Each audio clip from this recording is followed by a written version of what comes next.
ಆತ್ಮೀಯ ಹೇ ಸೀತಾರಾಮ್ ವೀಕ್ಷಕರ नाम निमवा MI अथवा मल्लप्पा जोतावर। सीरियस कितने लोग हैं? सीरियस तो सर ज़्यादा नहीं है, तकरीबन 3-4 आदमी को ज़्यादा चोट है। एक की तो दोनों आंखें डैमेज हो चुकी हैं सर। चंडीगढ़ 30 के करीब। अच्छा सर मैं 17 साल आर्मी से सर्विस करके रिटायर हूँ। मेरे को मालूम है भी एक भीड़ को या जम्मू कश्मीर में कहाँ या उसको भगाने के लिए डायरेक्ट हिट गोली कहाँ पे की जाती है। ये कोई टेराजिन कोई मिलिटेंट नहीं है, सारे अपने देश के किसान हैं। बिल्कुल सुबह की है डायरेक्ट हवा में चला सकते हैं, हवा में चला से सर, क्यों चलानी है? पैरों को भी चला सकते हैं। डायरेक्ट सिर के ऊपर हिट किया मेरे सर। बिल्कुल गलत है। हाँ जी बस हम आपके साथ हैं, आप घबराइए मत। ठीक है सर। और बहुत बहुत अच्छा आप इस चीज के लिए लड़ रहे हो, बहुत अच्छा है, ये जरूरी है देश के लिए। ठीक है सर। आपने देश के लिए काम किया, पहले किया और अब भी कर रहे हो। पक्का पक्का सर। शाबाश, okay sir, thank you sir. Best of luck.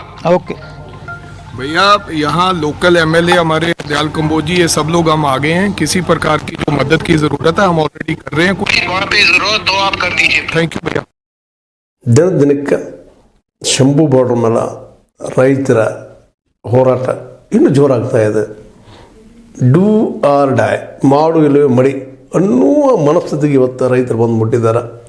ಇಲ್ಲಿವರೆಗೆ ಕೊಟ್ಟಂಥ ಆಶ್ವಾಸನೆಗಳು ಯಾವುವು ಈಡೇರಿಲ್ಲ ಅನ್ನುವ ದೊಡ್ಡ ನೋವು ಅವರಲ್ಲೇ.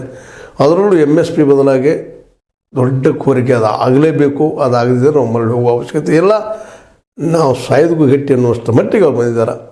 ಈಗಾಗಲೇ ಸರ್ಕಾರವೂ ಸಹಿತ ಒಂದು ಕಡೆ ಮಾತುಕತೆಯನ್ನು ನಡೆಸ್ತಾ ಇದೆ, ಇನ್ನೊಂದು ಕಡೆ ಅದೇ ಸಮಯದಲ್ಲೇ ತನ್ನ ನೀತಿಯನ್ನು, ಉಗ್ರವಾದ ನೀತಿಯನ್ನು ಒಂದು ಏನಪ್ಪ ಅಂತಂದ್ರೆ ಈ ಅದರಲ್ಲೂ ಯಾವುದೇ ಶತಾಯ ಮಾಡಿ ಇದನ್ನು ತಡೆಯಲೇಬೇಕು, ರೈತರನ್ನು ಯಾವುದೇ ಪ್ರಸಂಗದಲ್ಲೂ ದೆಹಲಿಗೆ ಬರಗೂಡದಂಗೆ ಮಾಡಬೇಕು ಅಂತೇಳಿ ಆ ಒಂದು ಆಶು ಗ್ಯಾಸ್ ಅಥವಾ ಒಂದು ಏನಪ್ಪ ಅಂತಂದ್ರೆ ವಿಷಕಾರಿಯಾದಂಥ ಗ್ಯಾಸ್ ಜೊತೆಗೆ ಭಯೋತ್ಪಾದಕ ಮೇಲೆ ಹಾಕುತ್ತಿರುವಂಥ ಒಂದಿಷ್ಟು ಅವಕ್ಕೆ ಏನಪ್ಪ ಅಂತಂದ್ರೆ ಈ ಏನು ಅದರಲ್ಲಿ ಕೆಲವೊಂದು ಪ್ಲೇಟ್ಸ್ಗಳನ್ನು ಬಿಟ್ಟು ಗುಂಡು ಹಾರಿಸ್ತಾ ಇದ್ದಾರೆ, ಗಾಳಿಯಲ್ಲಿ ಗುಂಡು ಹಾರಿಸ್ತಾ ಇದ್ದಾರೆ.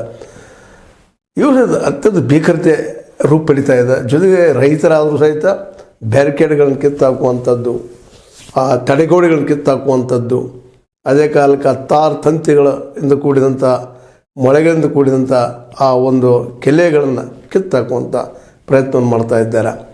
ಇಡೀ ರಾತ್ರಿಯೆಲ್ಲ ಶಂಭು ಬಾರ್ಡರ್ ಮೇಲೆ ನಿಂತಂಥ ಉಳಿದಂಥ ಈ ರೈತರು ಕಡಿಮೆ ಒಂದು 6-7 ತಿಂಗಳ ಒಂದು ಏನು ಅವರ ಆಹಾರವನ್ನು ತೆಗೆದುಕೊಂಡು ಬಂದಿದ್ದಾರೆ. ಇದೊಂದು ಫೈನಲ್ ಹಂತ, ಇದು ಆಗಲೇಬೇಕು ಅನ್ನೋ ಹಂತಕ್ಕೆ ಬಂದಿದ್ದಾರೆ. ಅಂತಲ್ಲೇ ಈಗಾಗಲೇ 100 ಜನಕ್ಕೆ ಈ ಆಸೋ ಗ್ಯಾಸ್, ಟಿಯರ್ ಗ್ಯಾಸ್ನಿಂದ ಅಥವಾ ಈ ಒಂದು ಪ್ಲೇಟ್ಸ್ ಏನು ಗಾಳಿಯಲ್ಲಿ ಗುಂಡು ಹಾರಿಸ್ತಾ ಇದ್ದಾರೆ ಕೆಲವೊಂದಿಷ್ಟು ಜನರಿಗೆ ಪೆಟ್ಟಾಗಿ ಕಣ್ಣುಗಳಿಗೆ ತೊಂದರೆಯನ್ನು ಕೊಟ್ಟಿದ್ದು ಸಹಿತ ಆಗಿದೆ. ಅಂಥವರಲ್ಲಿ ಒಬ್ಬರಾದಂಥ ಜಗದೀಶ್ ಸಿಂಗ್ ಧಲ್ಲೇವಾಲಾ ಅವರು ಈಗಾಗಲೇ ರಾಹುಲ್ ಗಾಂಧಿ ಅವ್ರ ಜೊತೆ ಮಾತಾಡಿ, ಇದು ಅವರು ಎಕ್ಸ್ ಆರ್ಮಿ ಅಂತವರು ಅವ್ರಿಗೆ ಆ ಇಂಟರ್ವ್ಯೂದಲ್ಲಿ ಹೇಳಿದ್ದಾರೆ, ಇಲ್ಲ ನಮಗೆ ಕೇವಲ ಇದರ ಗಾಳಿಯಲ್ಲಿ ಗುಂಡು ಹಾರಿಸ್ಬೇಕಾಗಿತ್ತು, ನಮಗೆ ಗುರಿಟ್ಟ ಈ ಡ್ರೋನ್ಗಳ ಮುಖಾಂತರ ಹಾರಿಸ್ತಾ ಇದ್ದಾರೆ, ಇದು ಅನ್ಯಾಯ, ಕೇವಲ ಟೆರರಿಸ್ಟ್ಗಳ ಮೇಲೆ ಇನ್ನುಳಿದ ಮೇಲೆ ಹಾಕುವಂಥ ಈ ಗುಂಡುಗಳಂತೆ ಸ್ಪಷ್ಟವಾಗಿ ತಮ್ಮ ಇಂಟರ್ವ್ಯೂದಲ್ಲೇ ಅವ್ರ ಜೊತೆ ಮಾತುಕತೆಯಲ್ಲಿ ಹೇಳಿದ್ದಾರೆ.